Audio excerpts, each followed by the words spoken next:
저하로 인사합시다. 당신은 최고의 행복자입니다.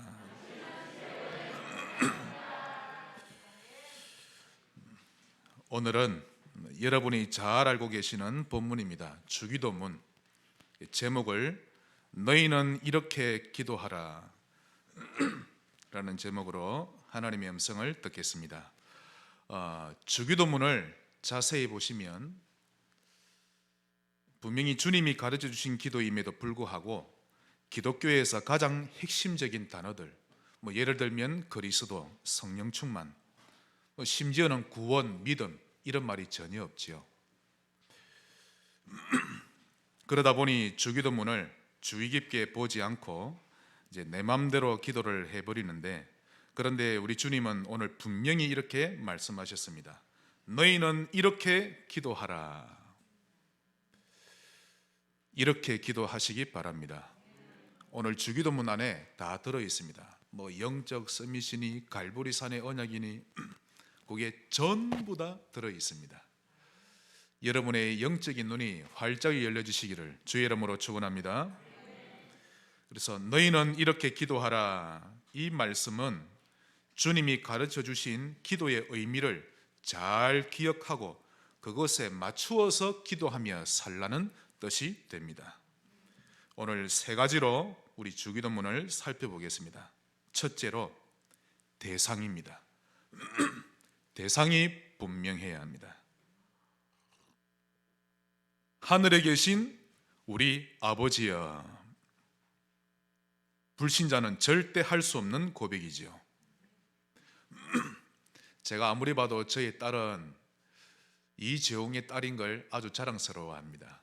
왜냐하면 자기 주변에 무너진 가정 너무 많이 보다 보니까 집의 환경도 그렇고 또 부모님을 봐도 그렇고, 나는 복을 받았구나 이렇게 생각하는데요, 하늘에 계신 우리 아버지를 알게 되면 게임 끝입니다. 발견하시기 바랍니다. 여러분은 하나님의 자녀입니다. 하늘에 계신 우리 아버지요. 자, 주기도문을 누가 알려주셨다고요? 예수님이. 지금 예수님이 평상시 가지고 계시는 눈, 그분이 알고 계신 영적 세계, 그분이 어떤 기도를 했는지를 반드시 주의 깊게 봐야 합니다. 이분은 성부 하나님에 대해서 뚜렷하게 알고 있었죠. 여러분은 하나님을 인식하고 계십니까? 아니면 투명인간 취급합니까? 거기서 이미 결판이 나는 겁니다. 지금 우리에게 기도를 가르쳐주고 계시는 그 예수님의 영적 상태 반드시 기억해야 합니다. 그분은 항상 성부 하나님, 창조주 하나님을 인식하고 계셨던 거죠.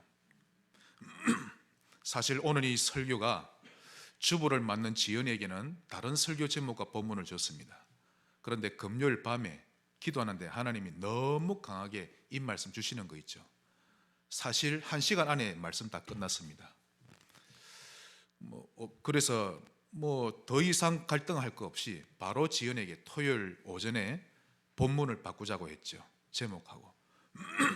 하나님이 성지교회에 하고 싶은 말씀이 있으신 모양입니다. 하늘에 계신 우리 아버지여. 예수님은 이 문장 하나로 끝나신 겁니다. 이 하나님을 실제로 만나지 못하면 구원은 받았으나 살아있는 신앙생활 절대 할 수 없습니다. 그는 기도를 해도 내 욕망을 위한 기도만 할 뿐이지 하나님과의 깊은 교제가 되는 기도 하지 못합니다. 제가 한번 드라마를 보면서 재미난 장면을 봤는데요, 어느 대기업의 회장이 차기 회장 자리를 자기 아들들에게 물려주지 않고 딸에게 물려줄 생각을 하고 있었는데, 그 딸이 산 위에서 행글라이더를 타다가 회오리 바람 때문에 북한 쪽으로 그 비무장지대에 떨어지게 되었습니다. 근데 그 일이 있기 며칠 전에 100억짜리 생명보험을 들었습니다. 참 말이 100억이지요. 이 보험회사 입장에서는 그녀가 완전히 VIP 고객 아닙니까? 또 그 보험 설계사는 하루아침에 로또 맞은 기분이 들었을 것입니다. 그런 그녀가 북한으로 넘어가 버렸고 남한에서는 실종 처리가 된 상태가 되었습니다. 이때 예배당 안에 두 사람이 들어와 기도하는 장면을 카메라가 딱 찍어내는 거 있죠. 한 사람은 그 대기업 회장의 맏며느리였고, 또 다른 한 사람은 100억짜리 보험을 성사시킨 보험 설계사입니다. 그 맏며느리가 기도하기를, 주님, 시누이가 절대 살아서 돌아오지 않게 해주셔서 우리 남편이 차기 회장이 되게 하옵소서. 그 옆에 있던 보험 설계사는 기도하기를, 주님, 그녀가 어서 속히 돌아올 수 있도록 도와주셔서 저의 실적에 누가 되지 않게 하옵소서. 웃기죠? 이 두 사람이 간절히 기도하는 장면을 카메라가 뒤에서 예리하게 보여주는데요, 과연 하나님은 누구의 기도를 들어주실까라는 식으로 기독교를 비꼬는 것처럼 제 눈에 그렇게 보였습니다. 기도는 이런 것이 아닙니다. 그 두 사람은 하늘에 계신 우리 아버지를 보지 못한 사람들입니다. 단지 회장 자리 보이고 로또와 같은 보험만 보일 뿐이었죠. 여러분은 어떤 기도를 하고 계십니까? 오늘 이 기도를 가르쳐 주신 그 예수님의 영적 상태 참고하셔야 됩니다. 하늘에 계신 우리 아버지가 정말 보이면 자세가 달라지고 기도하는 이유도 달라집니다. 제가 어젯밤에도 기도했죠. 우리 성도님들 이 하나님이 보이게 해달라고 기도했죠. 산업이 잘 되고 못 되고에 따라서 기도가 되고 안 되는 것이 아니라 하늘에 계신 우리 아버지가 보이게 해달라고. 제일 좋은 상담자는 내담자가 이 하나님을 발견하고 그분과 교제하며 살게 해주는 자입니다. 이런저런 좋은 위로의 말들은 사실 마음 문을 열기 위해 필요할 뿐이지 그것이 궁극적인 치유책은 되지 못한다는 것을 여러분은 잘 알고 계실 겁니다. 피조물이 자신을 만드신 창조주 하나님을 인식하게 되고 그분과 동행할 줄 알게 된다면, 오늘 장로님 기도대로 에녹처럼 하나님과 동행할 줄 알게 되면 모든 것을 다 얻은 것 아닐까요? 그래서 예수님이 첫 밤부터 기도 제목을 알려주십니다.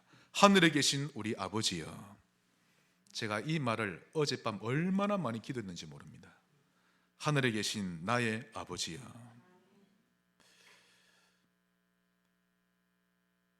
여호와께서 요셉과 함께 하심으로 그가 형통한 자가 되어 요셉처럼 이 하나님을 누리시기 바랍니다. 어릴 때 부모를 잃고 외로움이라는 것이 가슴 깊숙이 들어온 사람은요, 그 외로움을 달고 삽니다. 그러나 그가 하늘에 계신 우리 아버지를 진짜 만난다면 부모의 사랑을 많이 받고 자란 사람보다 더 행복하게 살아갈 수 있습니다. 육신의 부모 없어도 됩니다. 하나님이 진짜 우리의 부모가 되시죠. 혹 과거에 용서받을 수 없는 큰 죄를 지었다 할지라도 하늘에 계신 우리 아버지를 발견한 사람은 하나님의 품 안에 들어가 참 자유를 누릴 수 있는 것입니다. 거지에는 진정으로 자유할 수 없습니다. 제가 알기로 손양원 목사님의 두 아들을 죽인 공산당원 청년, 목사님이 양아들로 삼았지만 평생 죄책감에 눌려 살았다고 합니다. 칼기 폭파 사건의 주인공 김현희 씨, 늘 죄책감에 눌려 살았다고 하죠. 대상이 분명해야 합니다. 살아계신 우리 아버지여. 큰 두 번째입니다. 자, 대상을 분명히 하면 이제 두 번째로 무엇을 기도해야 될지 구할 바 6가지입니다. 무엇을 구해야 할까요?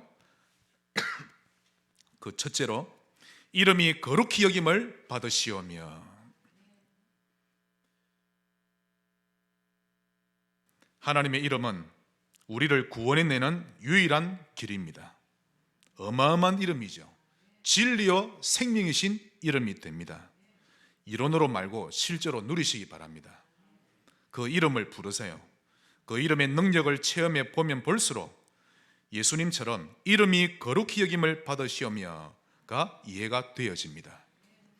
예수 이름은 영적 문제를 해결하는 유일한 이름이요, 또 그 이름으로 기도해서 응답받는 이름이요 다른 이름으로는 구원받을 수 없나니 천하인간의 구원을 얻을 만한 다른 이름이 없는 것입니다.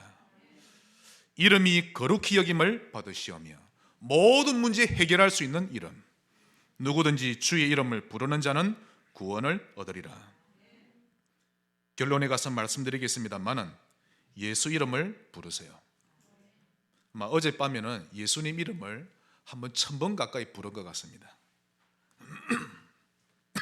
그래서 어제 딸이 잘 때에도 아이고 뭐 무서운 이야기를 하면서 악몽을 꾸는 친구들, 가에 눌리는 친구들, 귀신에 대한 이야기. 그래서 제가 그랬습니다. 지금 아빠가 예수님 자꾸 생각하고 있어서 귀신은 우리 집 문턱에도 지금 오지를 못한다. 이게 얼마나 든든합니까? 놀라운 이름 예수. 그 이름을 체험하시기 바랍니다. 어느 정도로 체험해야 되는가 하면 이름이 거룩히 여김을 받으시오며 구별된 이름임이 체험되시기를 바랍니다. 그래서 하나님의 이름을 구하세요. 두 번째, 나라가 임하시오며 하나님의 나라죠. 하루에 5분만이라도 하나님의 나라를 여행할 수 있기를 바라고 네피림의 나라는 여행하지 않기를 주의 이름으로 축원합니다. 하나님의 나라, 즉 하나님이 통치하시고 관여하시고 주인이 되어주시는 하나님의 나라가 우리 성도님들 계시는 처처에 임하기를 바랍니다.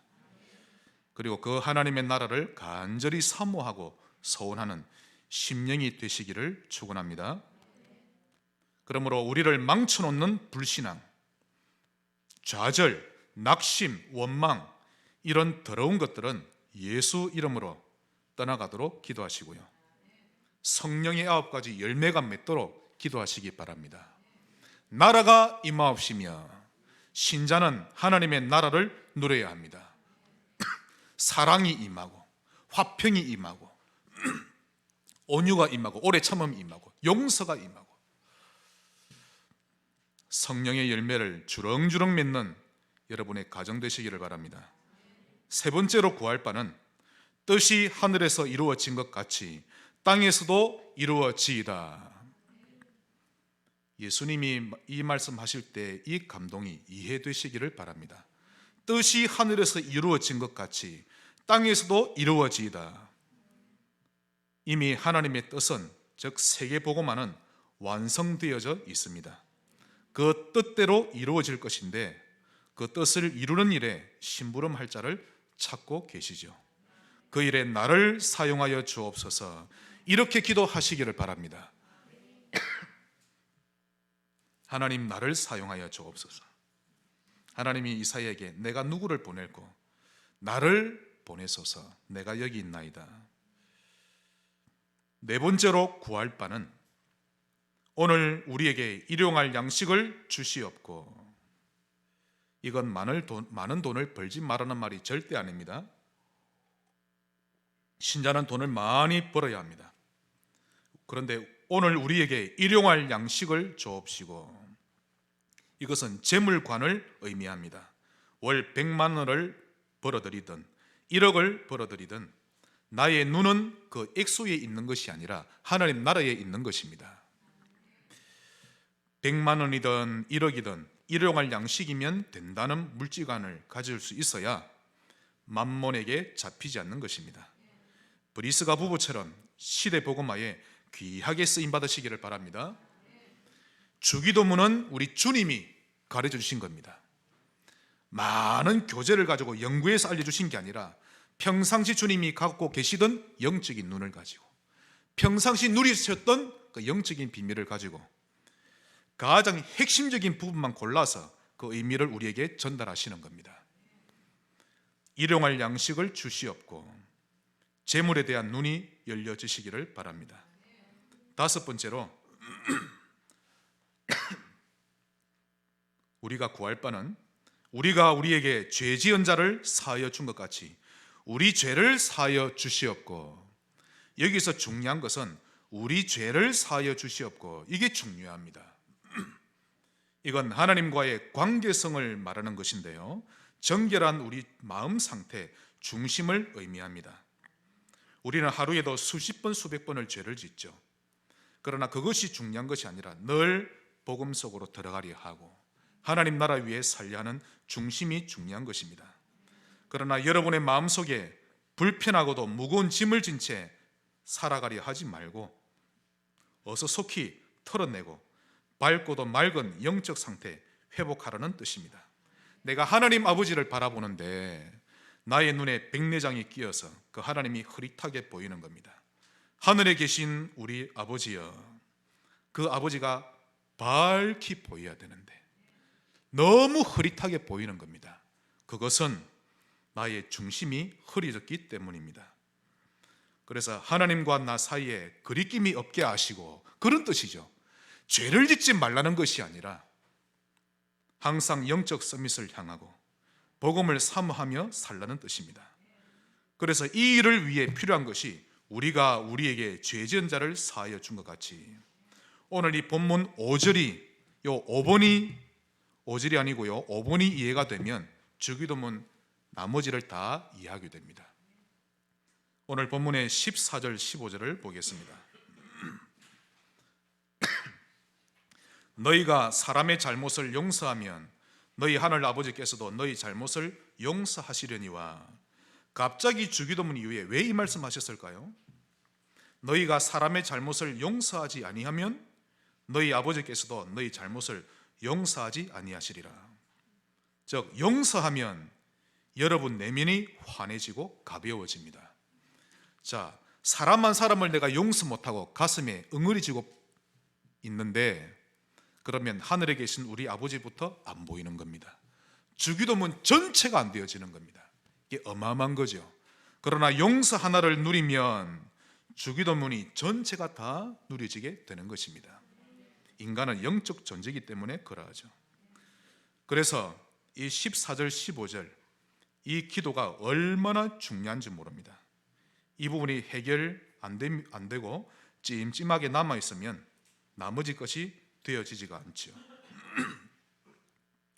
예수님이 나의 모든 무거운 죄를 탕감해 주신 것처럼 나 역시 내게 빚진 자를 탕감해 주는 것은 마땅한 것입니다. 이 탕감하는 것을 보고 너희는 내 안에 거하라, 이 말씀의 성취입니다. 아무것도 문제되지 않게 되시기를 축원합니다. 마지막으로 구할 바 6번째는 우리를 시험에 들게 하지 마시옵고 다만 악에서 구하시옵소서. 여기서 시험은 이번 목요일에 칠 대입시험이 아닙니다. 테스트가 아니라 유혹을 받는 것을 말합니다. 죄에 빠뜨리고 타락하게 하고 원망 가운데 불신앙에 빠지게 하는 사단이 주는 시험을 말하죠.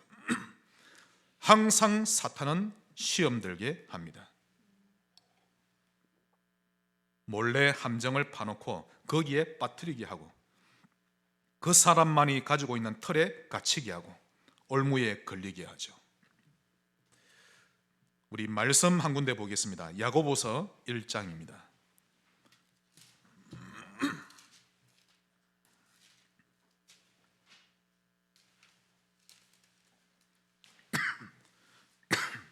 야고보서 1장 12절 13절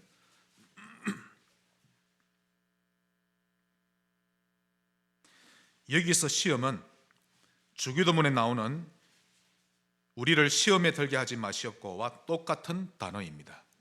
테스트를 하는 것이 아니라 사단의 유혹, 시련을 이야기하죠. 자, 12절 시험을 참는 자는 복이 있습니다.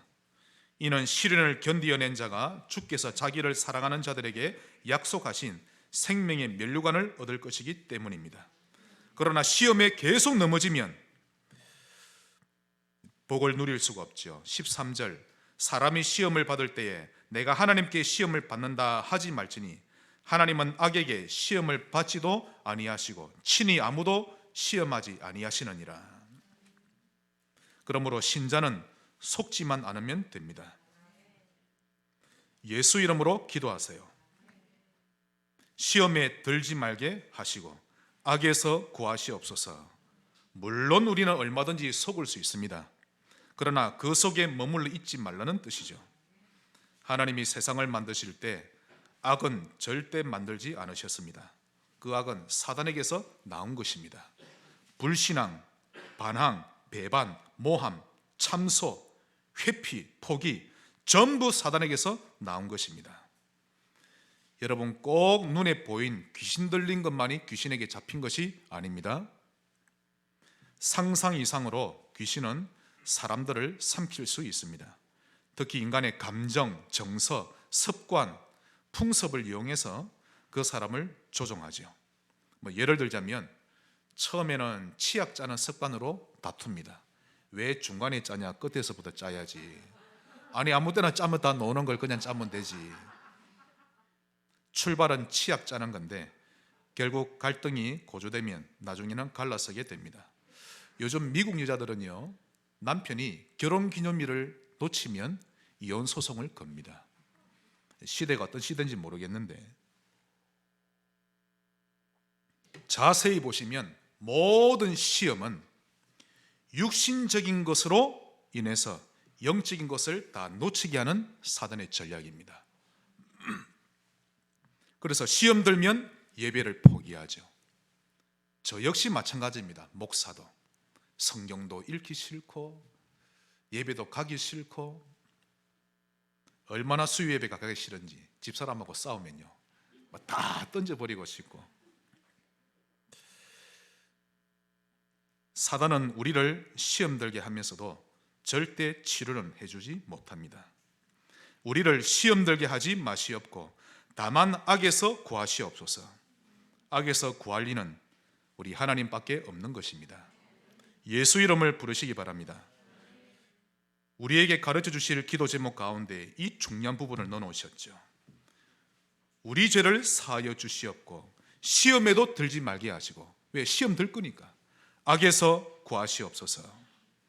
회복되시기를 축원합니다. 마지막으로 큰 세 번째입니다. 그러면 이렇게 기도하며 우리의 인생을 살아가게 되면 어떤 궁극적인 결과를 누리게 될까요? 궁극적인 결과입니다. 나라와 권세와 영광이 아버지께 영원히 있사옵나이다. 다시 말씀드리지만 이 주기도문은 예수님이 알려주신 기도입니다. 그 속에는 예수님의 내면 상태와 그분의 중심이 어떠하신지, 평상시 그분이 보고 계셨던 것이 무엇이었는지, 예수님이 추구하시는 것이 무엇이었는지 다 알게 해주는 기도죠. 발견하게 되시기를 바랍니다. 그러므로 나라와 권세와 영광이 아버지께 영원히 있습니다. 이걸 예수님이 아셨던 겁니다. 다시 말씀드리면 누가 뭐라 해도 그 어떤 권력자라 할지라도 결국 이 땅에는 하나님의 나라가 충만히 임할 것이요, 하나님의 권세는 누구도 막을 수 없을 것이요, 결국 모든 것이 하나님을 영화롭게 하게 될 것이라는 의미가 담겨 있는 것입니다. 그 하나님의 백성이 되었습니다. 감사하시기 바라고 기도를 회복하시기 바랍니다. 결국 우리 하나님이 주권자가 되시고 하나님의 뜻대로 되어질 것이기 때문에 하나님의 나라와 권세와 영광은 영원하는 것입니다. 이런 하나님을 아버지로 둔 우리 성도님들, 완전한 배경을 가지고 있으므로 조금도 불신앙하지 말고 방향을 맞추고 가시기 바랍니다. 방향은 세계복음화와 강단에서 다 나옵니다. 우리 좌우로 한번 인사합시다. 언약을 잡읍시다. 방향을 딱 잡으세요.